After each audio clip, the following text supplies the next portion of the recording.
Hello students, welcome to the next class of economics. We are doing the chapter rural development, and in the previous class we have discussed the topic rural development, and we were discussing about the challenges or key issues of rural development, and we have completed the three topics. The development of human resource is required and it is a challenge for the government for the development. If we'll talk about the rural areas, land reforms is also a challenge among the various government departments or for the government, and the development of infrastructure is also a challenge for the government. So if we'll develop these areas, so rural areas can easily develop. The next point we discuss, that is your point number 4, the elevation of poverty. Elevation of poverty means the removal of poverty, we can say, how we can reduce the poverty from the rural areas. So as you are aware, one third of rural India is still live in abject poverty, like they are hard to mouth. That is why we would like to see a developed rural India for this. And what we look for, that is special measures for elevation of poverty must be undertaken by the government. The second is effort should be made to bring about significant improvement in the living condition of the weaker section of the population. Like government should do such efforts so that there must be the improvement in the living condition of the weaker section of the society. Like especially who are the most weak sections, SC and STs in the society. The third one is your emphasis should be laid on access to produce or on the productive employment opportunities, so that peoples who are living, they must be employed somewhere, and poverty will also reduce as they will get some work to do, so they can be engaged somewhere and they started earning some money, and somehow the poverty level will decrease. So there is need of the some productive employment opportunities in the rural areas. The fifth point is, which is very important, development of productive resources means, or we can say of each locality. What is this point? Let's read about this point. We need to recognize and then develop productive resources of each locality so that available resources can be utilized to the optimum. Suppose we are producing cotton in the villages, we are producing pulses in the villages, we are producing wheat in the villages. So if we will able to develop somehow the some small scale industries or some industries which are converting those cotton into some useful, like cloth, it's helping in making cloths or thread, or pulses can be used to grind in over that village areas, and the person who are living in that area, they are packing it and they are sending it to the urban markets for selling, so they can earn some good income. So, or we can say ki, like some productive resources should be developed in each locality, like government should make some small hubs in the village localities, so people should engage in some work and they start earning some income from their native places. So opportunities of investment and employment in farm areas and non-farm areas such as food processing can be enhanced. Like we have started, we will start storing the some vegetable and fruits at the local level, or we start working on some pickle industries or some other processed foods industries in the rural areas. If government is doing it easy for the people to invest, or government self investing in the rural areas. And the next point is your better and affordable access to healthcare, sanitation facilities at workplace and homes should be provided along with education for all for rapid rural development. So that is very important need of the village areas, ki who are living in the rural areas, they should get proper healthcare. There must be some proper health centers at the village level. Proper sanitation facilities should be there, and they must be provided by the employers or by the government to the people who are working at the workplaces, like some centers or some industries. And home should be provided along with education for all who are working over there. So government should provide them homes also, or government should, जैसे now we are hearing about the many Pradhan Mantri started giving some aid to the people who are homeless. They are giving. We have heard about the Ambedkar Yojana. We have heard about the Indira Awas Yojana. We have heard about the Pradhan Mantri Awas Yojana. So this is the need of the people, and along with these all facilities, they should get the proper education. There must be some program of the education for all for the rapid rural development. If peoples will be literate, so they can easily understand the technology, latest changes, and they start thinking innovatively somehow, and they can easily adopt the technology, and which is going to increase the production or the productivity of the people of the rural areas.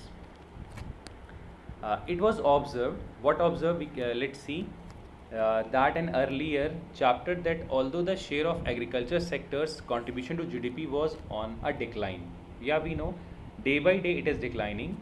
The population dependent on this sector did not show any significant change, but is still peoples are depend on the agriculture. Day by day, the participation in the GDP is reducing, but not the number of people who are working in that sector. So further, after the initiation of reforms, the growth rate of agriculture sector declined to about 3% per annum during the 1901 till 2012, which was lower than the earlier years. So decline in public investments is 1991, inadequate infrastructure, lack of alternate employment opportunities in industry or service sector, increasing casualization of employment, etc. What it means कि government reduce its expenditure in the agriculture sector and increase in the field of secondary and service sector, but somehow secondary and service sectors fail to create more employment opportunities for the people of the for the agriculture sector people, and people are now bound to work in some casual works of employment, like sometime they're going to the out of the village areas and they're working, then they're coming back again. So it is not going to improve their condition. So the impact of this phenomena can be seen from the growing distress witnessed among farmers across different parts of India. Like they are not in the good condition, they are very they are not satisfied, many times they are doing suicides. So this is not a good thing as a part of the farmers. So during 2007 till 12, like in the 5 years, agriculture output has grown at 3.2%. Against this background, some of the crucial aspects of rural India, like credit and marketing systems and agriculture diversification and the role of organic farming in promoting sustainable development, are discussed further. So we'll discuss more about the points like the credit and marketing system, agriculture diversification, and the role of organic farming. The term organic farming is removed from your syllabus in this session.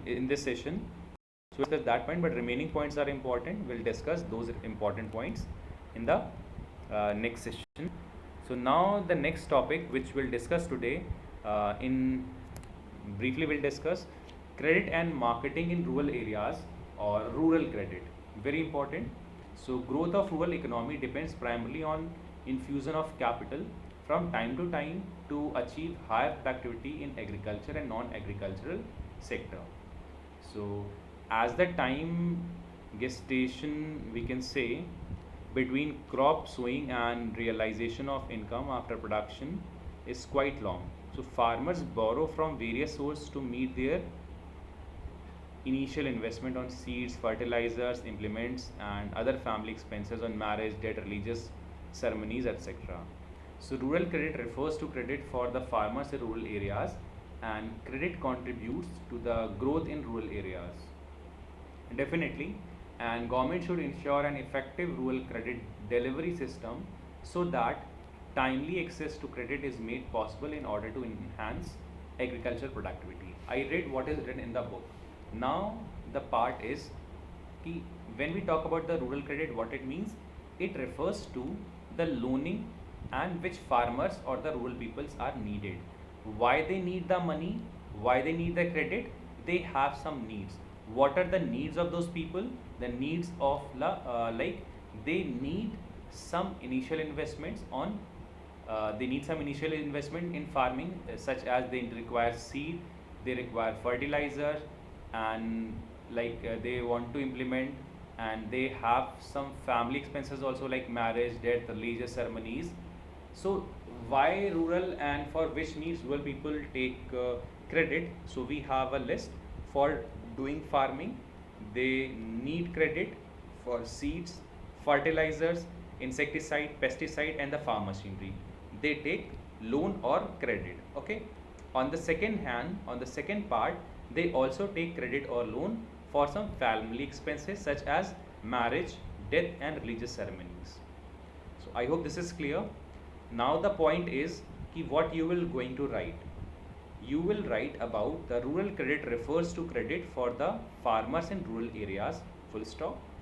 Credit contributes to the growth in the rural areas. Definitely, because government should ensure an effective rural and rural credit delivery system, so that timely access to credit is made possible in order to enhance agriculture productivity. Why? If government will make some provisions, so the rural people or the farmers will get the credit or money, the loan at their need. Like they need it right now because they want to sow the seeds and they want to do the farming. But if they will not get the loan or the credit at the right time, and if the channels are very complex, they're not able to take the loans, so they're not able to sow the crop. In end of the day, they will be hard to mouth, or they will be starving from hunger. So it is very important. The government should channelize the system. Government should ensure the effective rural credit delivery system, such as it should establish some banks over there or some rural banks over there, which will help the farmers, and it will provide them credit for their needs. What are the needs of farmers? They have needs for doing their agriculture, as well as they have some personal needs, such as they require money for marriage, death, and religious ceremonies. So now we can classify the rural credit needs. So there are two categories of that. The first category is according to time, and second is according to purpose. Okay, so now today I am going to stop this conversation, and in the next session we'll discuss about the credit needs as per the time and as per the according to time and according to purpose. Okay, so according to time, there is a list. You can see short term credit needs, medium term credit needs, and long term credit needs. And according to purpose, productive purpose and unproductive purpose. Okay, so we'll discuss these points in the next session. Till then, complete your work, and I'll see you in the next session. Okay.